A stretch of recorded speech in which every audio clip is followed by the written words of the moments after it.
Let's hear you.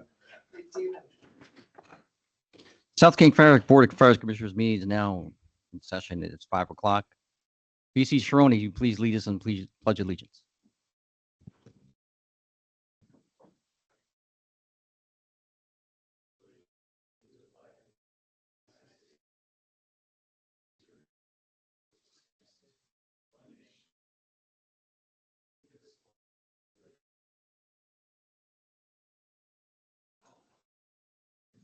Thank you.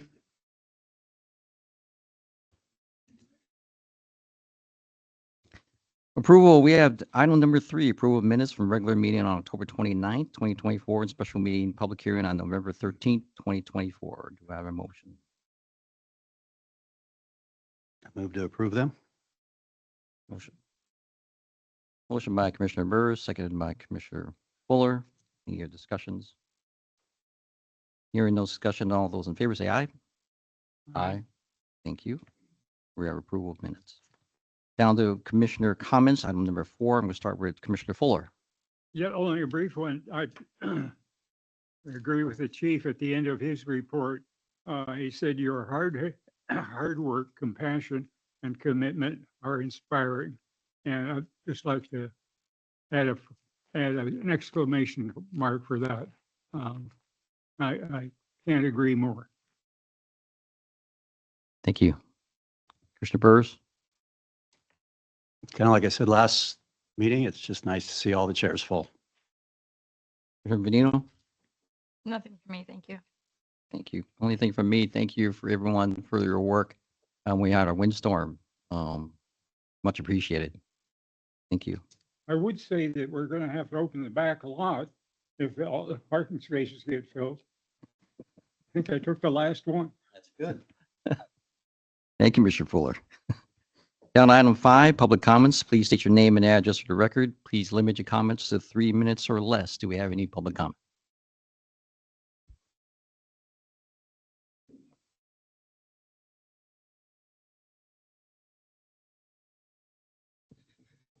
Nick Olson, I'm the Vice President of Local 2024. I wanted to come before this body and thank you guys for the work that you're doing as it pertains to the fire benefit charge right now. I know that implementing a new tax structure is not the easiest thing in the world to do, and I commend you guys for the work that you're doing.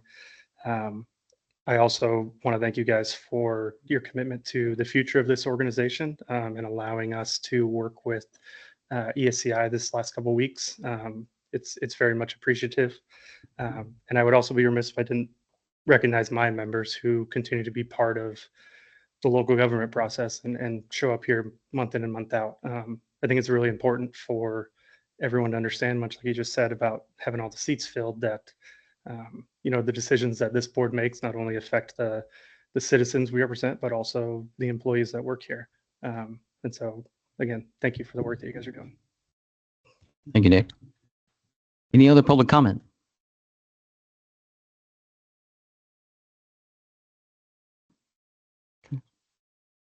And seeing that, we're going to move to item number 6, Commissioner Committee Reports.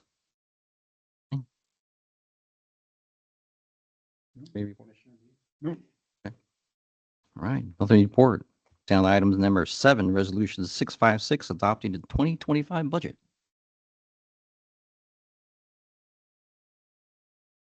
Good evening, Commissioners.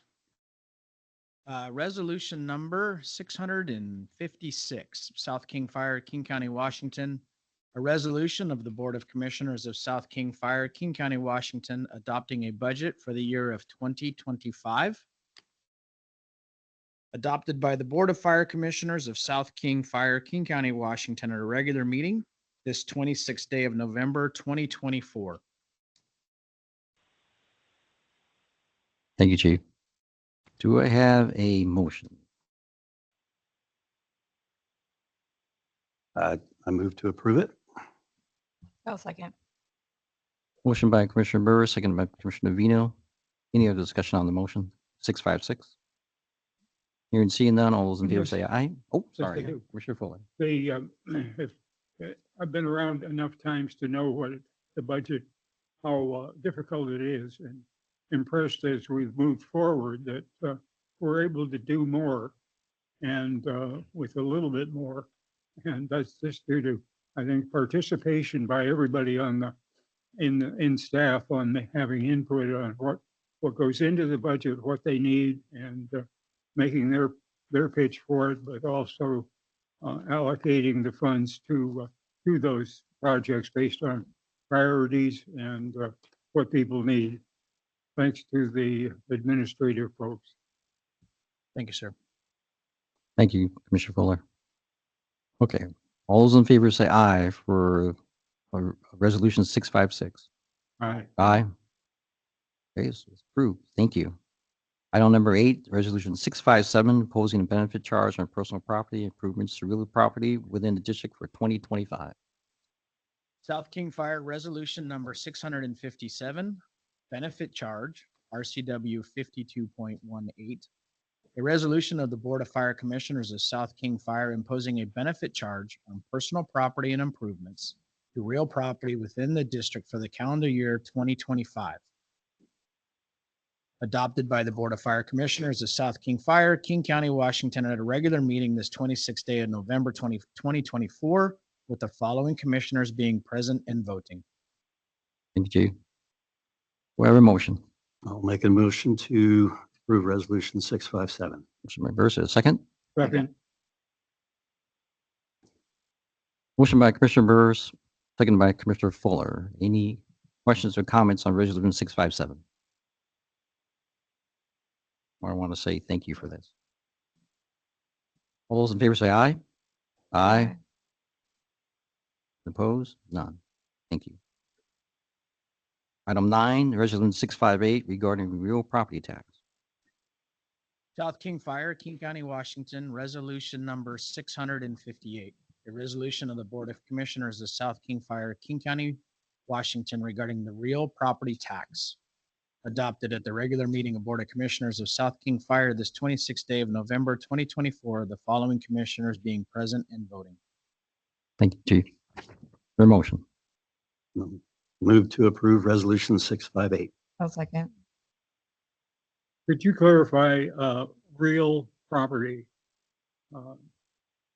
That's what is included in real property?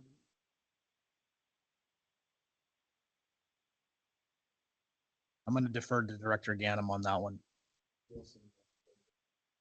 Real estate property tax, regular levy rate. All right, we have a motion by Commissioner Burris, second by Commissioner Vedino. Any discussion on Resolution 658 regarding real property tax? Hearing and seeing none, all those in favor say aye. Aye. Opposition, thank you. It is passed. Item 10, ladder truck presentation. So this evening, we have Captain Williams and Lieutenant Moore here to help do a presentation to the commissioners, outlining the process that they went through in their recommendation of purchasing a new ladder truck in this year of 2024. So I'm going to invite them both to come up.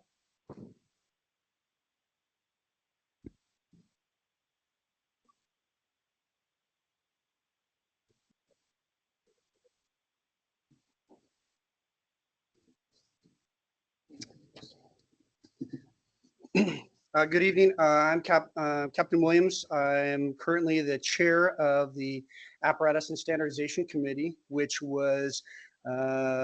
began almost 2 years ago to standardize internally our equipment and our apparatus so that it matched everything with our regional partners. And we help design. We currently have 2 engines in production. And approximately a year ago, we were tasked with coming up with what the committee believed to be the best option for our department moving forward to purchase a new ladder truck this year. The committee is made up of officers. It is made up of engineers, a firefighter, our logistics division, and our fleet manager. And so everything that we are presenting tonight is the recommendation, a unanimous recommendation of the committee itself.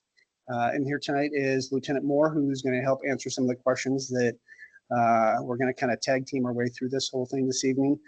But this is, like I said, this is the recommendation of the committee. This information has been presented to The shareholders internally with the chiefs, battalion chiefs, it has been discussed on numerous levels with the majority of our firefighters. And so it represents us as an organization as we move forward into our next millennium. But it has been our recommendation to the chief that we purchase a tiller ladder without a pump, otherwise known as a Quint. We do not feel that the Quint best services us regionally and internally, and that a tiller ladder, so there's somebody driving in the front, someone driving in the back, and it is best for access into the majority of our areas that we service, and also our zone partners that we respond automatic aid to with the 50 deep model, which we'll go into later on. Currently, our straight frame ladder truck, which is a rear mount, does not fit into all of our developments. And it has been made very clear to us by the City of Federal Way that our population density is going up and not out. And so they've got a plan internally, which then matches the King County Housing Authority for all of their plans moving forward. Do you want to talk about some flexibility? Yeah, well, and also when they say going up and not out, it's because the space is limited. And so as we've noticed, density getting, things getting more dense, it is harder to operate with less space. So the tiller truck definitely would provide us with more access. There's currently some places that we can get to with some finagling, and then some places we can't get to at all. So the tiller would definitely increase access across the district. And with the 50 deep model, like he's talked about before, increase access across zone 3. So in case you don't know what the 50 deep model is, it's the dispatch criteria that Valleycom uses to pick predetermined resources to send to any sort of predetermined response, whether it's commercial fire, a residential fire, all that. Computer doesn't care who you work for, it pulls whoever's available. So when it pulls a resource, if it pulls a ladder truck, we would be responding to perform ladder operations. So the need for a pump is non-existent. Within the regional and zone best practices that we respond to, like Brian indicated, that when a ladder arrives, it is expected, because it is a limited resource and there's not very many within the zone. We have 7 across the zone. It is expected to operate in a ladder capacity, not as a pumper.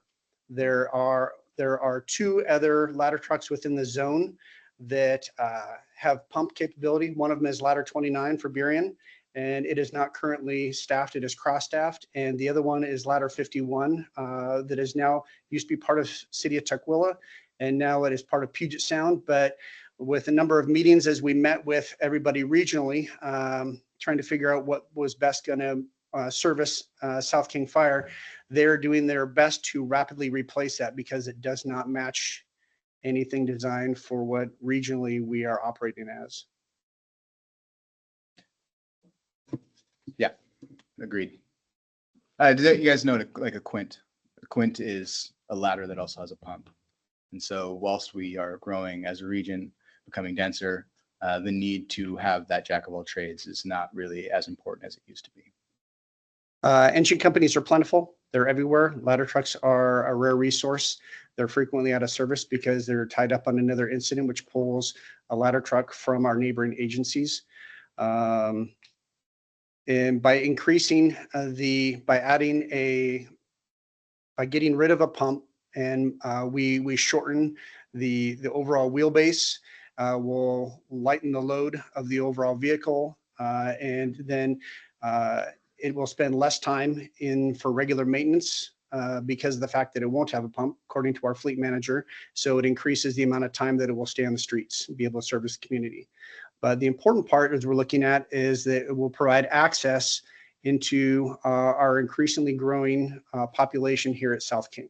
That we're trying to plan for is something that's the next 10, 15 years down the road, because no matter when we order this, we're probably going to take delivery of it for a couple of years, and we're hoping to keep it for 10 years frontline and 5 years in reserve. we should go back 15 years in our organization, look at what our staffing model was in the ladder truck that we had then. We're continuing to growth, and it's a complete regional issue we all face. This process, like I said, has been evaluated internally as a committee. We've spent months and months looking at our options, looking at a rear mount, looking at a mid mount and a tiller, and talking to our neighbors. As we move forward, this whole process has been evaluated for training, which there are metrics that in place already for training to train our people.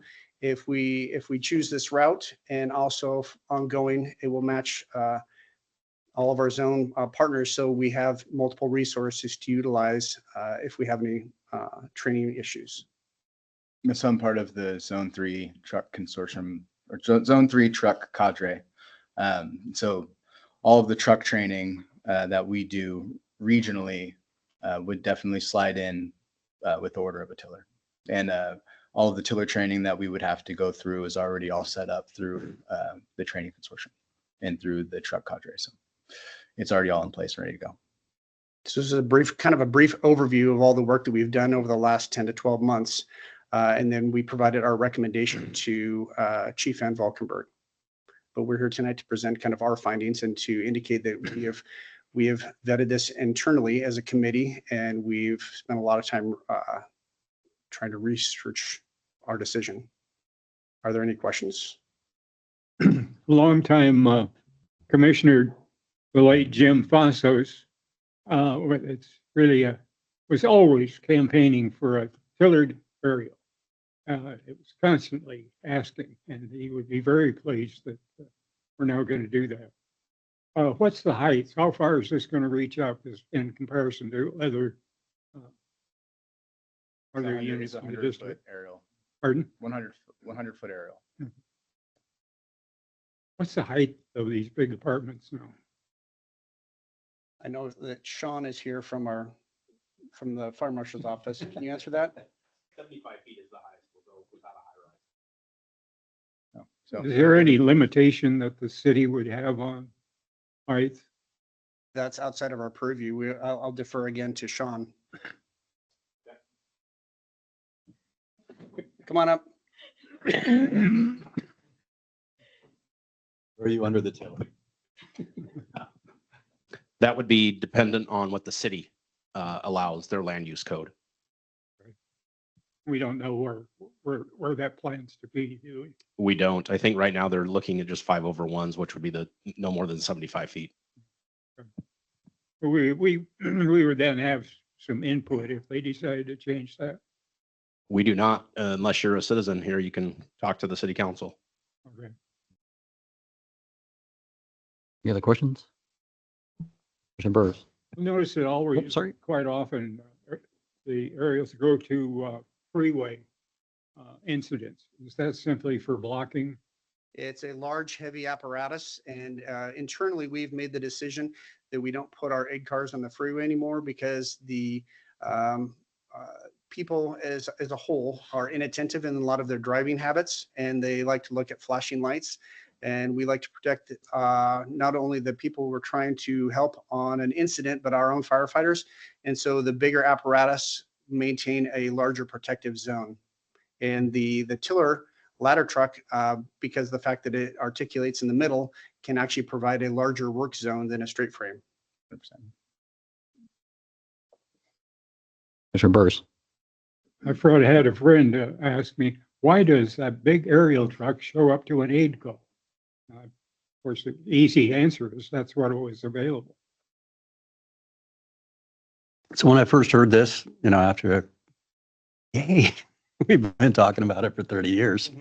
My only concern was that, it is such a specialty position. Both drivers' positions are so specialty.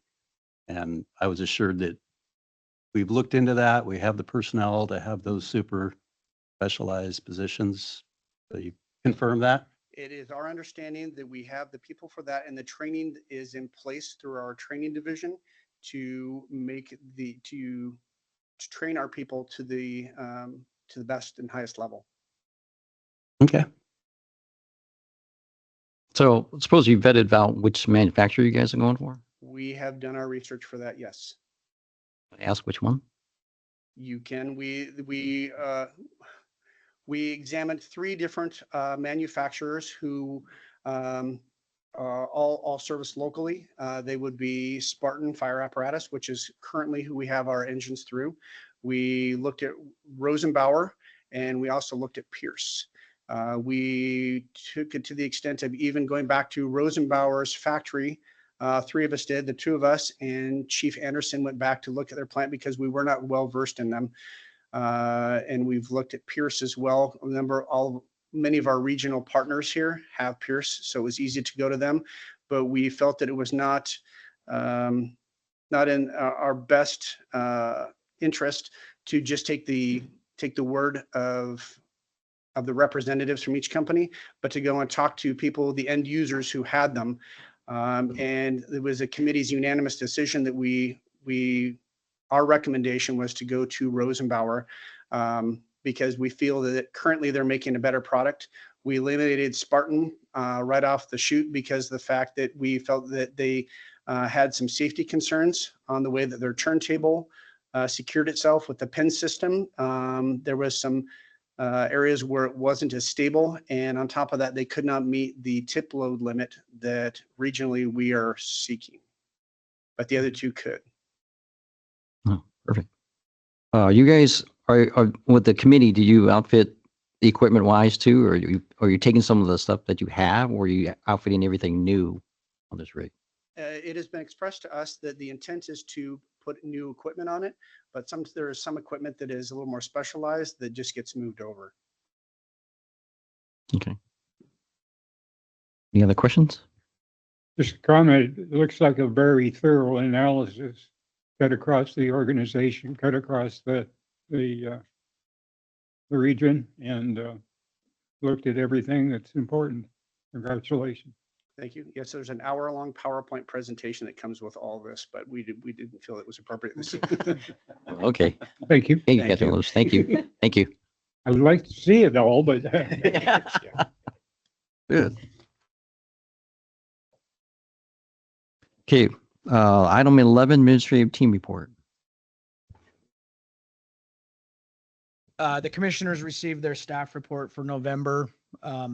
Before we jump into any questions, I just want to, in addition to the apparatus committee and all the great work they do, facilities has continued to do great work in keeping our buildings safe and making sure things get fixed for our firefighters. So thank you for them, to them. Chief Smith, Crossan, and Anderson did a great job the other night during the windstorm, staffing up the EOC, and Isaac and his team, Raven and Logan and Chris did a great job getting the DOC ready to go. So that effort was most appreciated. And then just a reminder, December 5th, we have a recognition event for our new promotions and some of our years of service. So with that, if there are any questions. Any questions? I Comments? guess we can all, we're on the praise list. The bi-weekly leadership meetings are a great idea, and I think will help a lot. I've worked in an industry programs, and whenever we didn't have these bi-weekly leadership, something would always fall through the cracks and somebody wouldn't know what other people are doing, and it might influence them if they don't know about it. And since you're all spread out around this area, and the new building will solve that somewhat.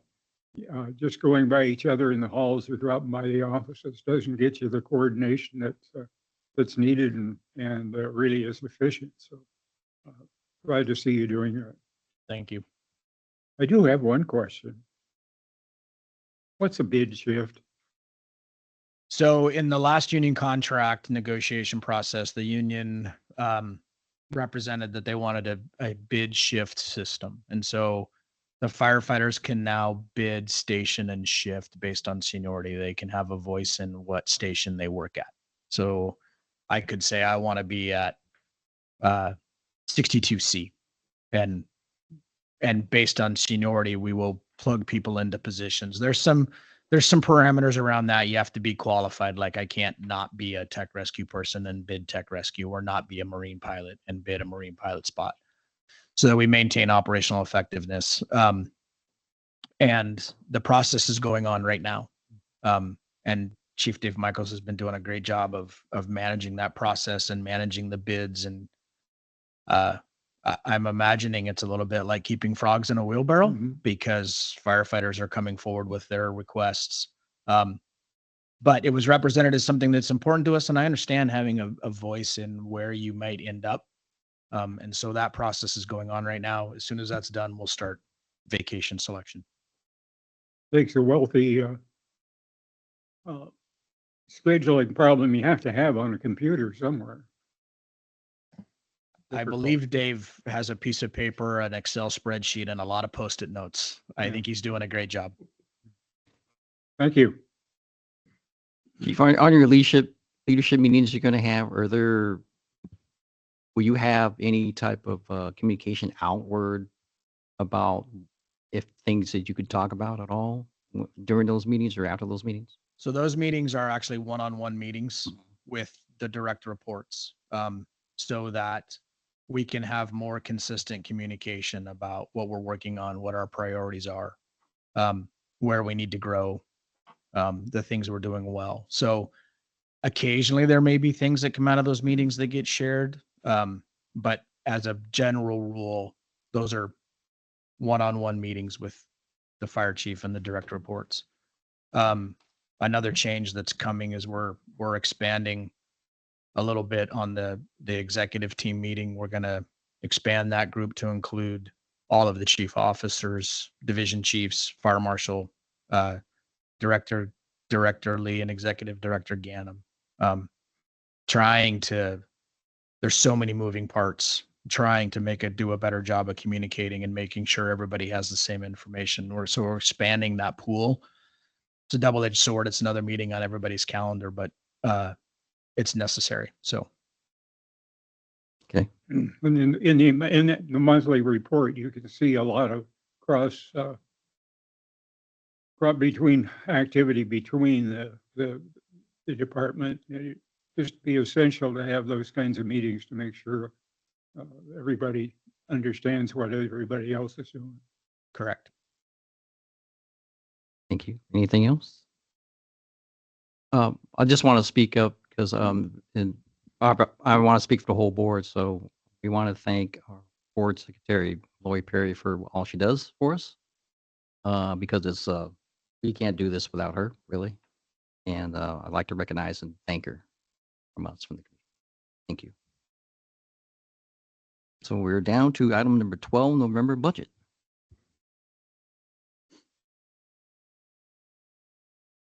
Okay, good evening, everybody. I think I need to stall for just a couple of minutes because legal counsel is still tied up and he needs to join us is he in here now? Oh, look at that. I don't need to stall. On cue. You all wanted to hear me speak tonight, right? Real quick before we get into the budget, thank you, everybody, and thank you for adopting the budget. That's been months in the making. If you've read the publications that we've put out there, this is a $55 million budget. It's the largest budget that we've had in our 75-year history. So it's been years in the making, a lot of support. Many people have participated. We appreciate everybody's efforts. Next year, we have the largest headcount in our history also with 207 FTEs. So we're growing. We couldn't do it without the public support. Thank you. November budget. We've been tracking pretty good all year long, and we're entering the last month of the year. And at this time of the year, we would expect to be at 91 67/100%, and we are at 91 2/10%. So we're actually trending really well, and we're at 47/100% under budget. So just about 0.5% under budget for the year. So kudos to everybody for sticking to their budgets and being attentive to it. It's important that when we develop these budgets that we adhere to them as best as possible. It contributes to our financial stability. So with that, I have Supervisor Barrett here with the particulars. All right, we have mid-month utilities totaling $115,434.51. Accounts payable warrants totaling $1,448,490.24. Payroll direct deposit totaling $1,625,745.76. EFTPS totaling $362,227.33. Medical claims processed as of November 19th totaling $276,130.53. And then a total approval for $3,828,028.37.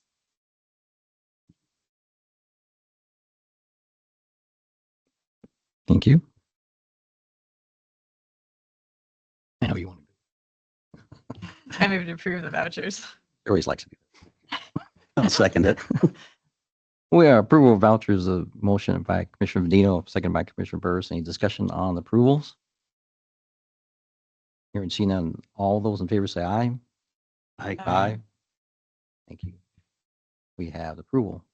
So we're going to move on to item 14. So the board convened executive session per RCW 42.30.1101C to consider the minimum price at which real estate would be offered for sale or lease when public knowledge regarding such consideration would cause a likelihood of decreased price. However, final action selling or leasing public property shall be taken in a meeting open to the public.